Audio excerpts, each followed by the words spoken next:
As of July 2025, there are 18,000 workers employed under GHMC. 88% of them are women. They engage in road sweeping, toilet cleaning, waste disposal, and other general public health tasks. And one of the hardest factors of their job is the management of menstrual waste. Sanitation work continues to be one of the most underpaid and overworked jobs available.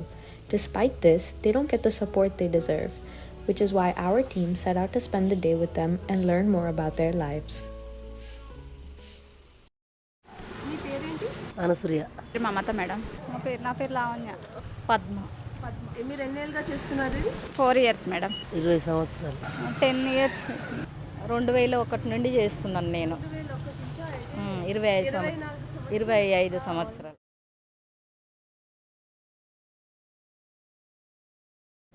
ఇంట్లో మీరు ఒక్కదేనా జీతం తీసుకున్నారు? ఒక్కదాన్ని చేస్తాను. మీరు ఒక్కదాన్ని work చేస్తున్నారా? So మీరు సింగిల్ ఇన్కమ్. సో మీ ఫ్యామిలీలో సింగిల్ ఇన్కమ్తో సరిపోతుందా? సరిపోదు.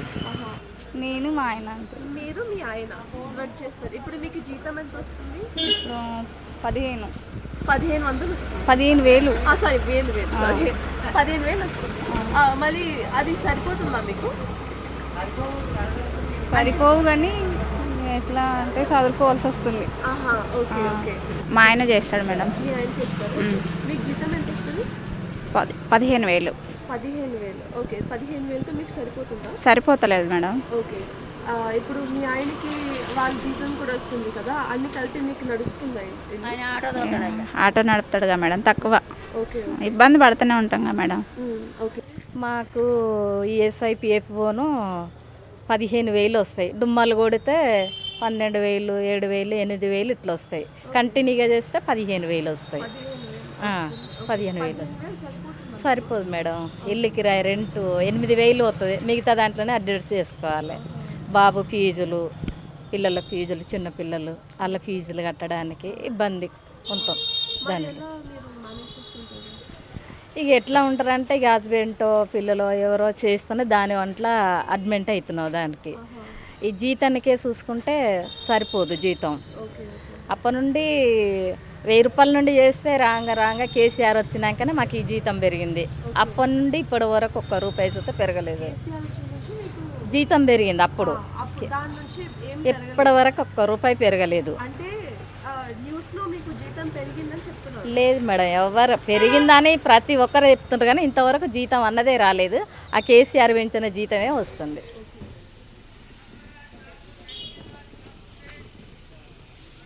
ఊడ్చుడు పొద్దున 5 గంటలకు అట్లా వస్తాం. 5:30కు అటెండెన్స్ అయిపోద్ది. చాయ్ తాగి మళ్ళీ పని పట్టుతాం. పని పట్టినాక 10:30, 11 గంటల పొందాలి అన్నం తింటాం. మళ్ళీ అన్నం తిని మళ్ళీ లేచి గ్యాంగ్ వర్క్ చేస్తాం. రోజు ఒక కాలనీ.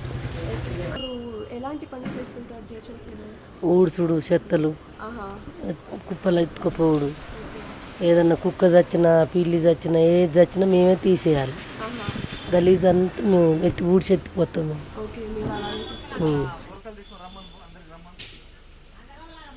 ఈ క్లీనింగ్ చేసి కుప్పలు కట్టి ఎత్తడం, కార్లో పోయేటోళ్ళు, బైక్లో పోయేటోళ్ళు 5 గంటలకే వేస్తే అట్లా వేయొద్దు కదా. చెత్త బండికి వేయాలంటే మీరు ఏమిట్టుకున్నారు, ఊడవడానికే ఉన్నారు కదా, మాకు డ్యూటీ టైం అవుతుంది, తీయడానికే క్లీన్ చేయడానికే ఉన్నారు కదా అని మాట్లాడతారు. అట్లా ఎట్లా మాట్లాడతారంటే మీరు అవును మేము ట్యాక్సీ కడితేనే మీకు జీతం వస్తుంది, మీ పని మీరు చేయాలని మాట్లాడతారు. మీరు ఒక్కొక్కరు అట్లా మాట్లాడతారు. ఒక్కొక్కరేమో అమ్మ నేను డ్యూటీకి వెళ్ళాలి, టైం అయింది, ఏమనుకోకమ్మ కొంచెం ప్లీజ్ వేసుకో అని ఒకరు అంటారు. ఒకరేమో బియర్గా మాట్లాడతారు. ఎక్కువ మీకు జీతం ఇస్తున్నాం కదా, మేము ట్యాక్సీ కడతాం కదా, మా వల్లనే మీకు జీతం వస్తుంది కాబట్టి మీరు చెయ్యాలి ఆ పని. అట్లా వేయొద్దు కదా, బండి వస్తుంది కాబట్టి 100 రూపాయలకు భయపడి మీరు రోడ్డు మీద వేస్తే మాకు చాలా ఇబ్బంది అవుతుంది. ఇప్పుడు వర్షాకాలం మేడం, అక్క నుండి మన సుమన్ హాస్పిటల్ కాంచి ఇడికి బిగ్ బాస్ కాడికి గుంజుక రావాలి. మాకు ఇబ్బంది అవుతుందంటే పోనీ ఇంతంతే కదా అనుకుంటా కొంచెం రుబాబుగా పోతారు. ఒక్కొక్కరు నార్మల్గా అమ్మ తీసుకుపోమ్మ టైం అయిందని ఇట్లా మాట్లాడతారు. అట్లా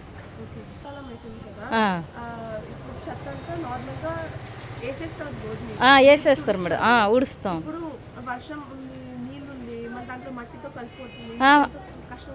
కష్టం ఉంటుంది మేడం. కష్టమైనా మన డ్యూటీ కాబట్టి చెయ్యాలి.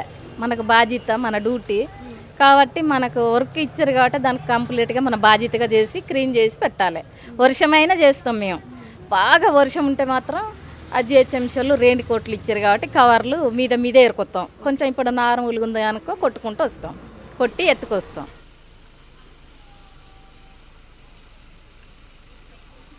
మీకు పీరియడ్స్ అలా వస్తున్నాయి కదా, అది వస్తున్నప్పుడు మీకు కొంచెం అంటే ఎవరికైనా ఆడవాళ్ళకైతే ఇబ్బందిగా ఉంటుంది.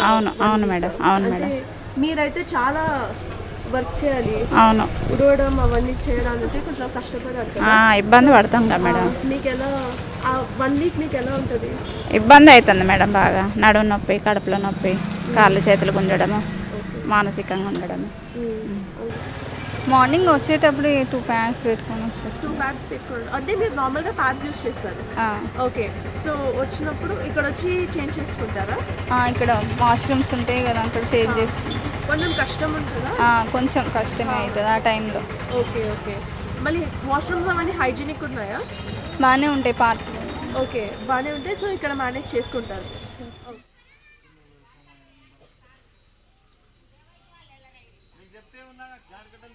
ఇప్పుడు మీరు ఉడుస్తున్నప్పుడు లేకపోతే వేరే ఏమైనా ఇలా పని చేస్తుంటారు కదా, మీకు ప్యాడ్స్ అలా దొరుకుతాయా? దొరుకుతాయి. ఎలా ఉంటాయి? దొరుకుతాయి కానీ కొన్ని మాబియర్గా ఉంటాయి. ఇప్పుడు అది చెయ్యాలంటే కొంచెం వాంతికి వచ్చినట్టు అవుతుంది.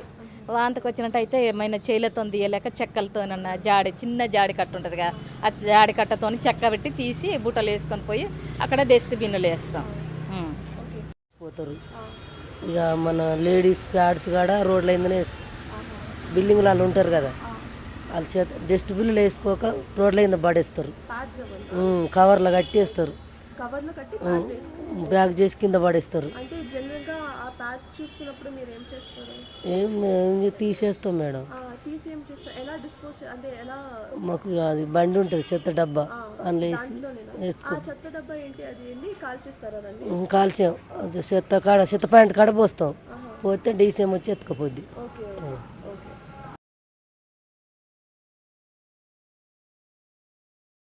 మీ పేరేంటి? చిన్నులండి, ఎం చిన్నులు. అంటే మీరేం చేస్తుంటారు స్పెసిఫిక్గా? అంటే ఇప్పుడు చీపిరి కొడతాం. ఓకే, మీరు కూడా చేస్తాం. అంతా ఒకటే. ఇప్పుడు జెంట్స్ అయితేంది, లేడీస్ అయితేంది, అంతా ఒకటే. జీతం ఒకటే, వర్క్ ఒకటే, సేమ్ ఒకటే.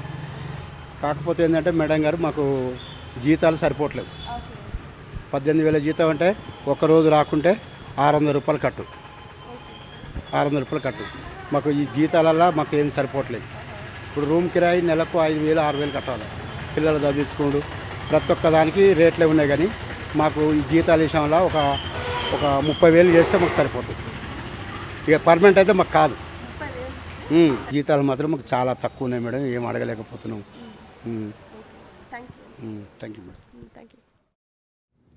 To be a female GHMC sanitation worker is to live with constant contradictions. Many of these women are financially literate and often the sole earners in their families. Yet it's still their husbands or sons who decide where each rupee gets spent. They're encouraged to go for health checkups, but what's the point when the medicines are unaffordable? They clean our cities and handle hazardous biomedical waste, yet they're regularly reminded to do their job properly, as if their salary, which is funded by public taxes, is a reason to deny them their dignity. As Audre Lorde said, there's no such thing as a single issue struggle because we do not live single issue lives. These women are not just workers. They are another set of people who navigate layers of economic, gendered, and systemic prejudice every single day. And yet, from our conversations with these lovely workers, it became clear that the long-standing narrative that women in sanitation or domestic roles are helpless or pitiful is not only outdated, it's simply false. The women we met are financially literate, often the main earners in their homes, well-informed about government schemes and clear-eyed about what still needs to change. And despite this, their labor is often undervalued. Over time, outsourcing domestic and sanitation work has distanced many of us from the responsibility of managing our own mess. In that distance, empathy has faded too. On top of that, people unfairly label these workers as burdens on the system, They talk about how their tax money keeps these workers afloat, ironically forgetting the essential services that they provide to us. Others don't acknowledge them at all, not in buildings, not on streets, and not in daily habits. When menstrual waste is tossed without a care, left unwrapped and exposed, it speaks volumes. It reflects a deep lack of civic sense. GHMC sanitation workers are not standing on the sidelines of our city. They are holding it up. They deserve autonomy, right to fair compensation, and dignity. Don't feel pity, feel the responsibility, and let the responsibility shape how we treat our waste, how we make our policies, and how we show up, not just as beneficiaries of their work, but as contributors to our community too.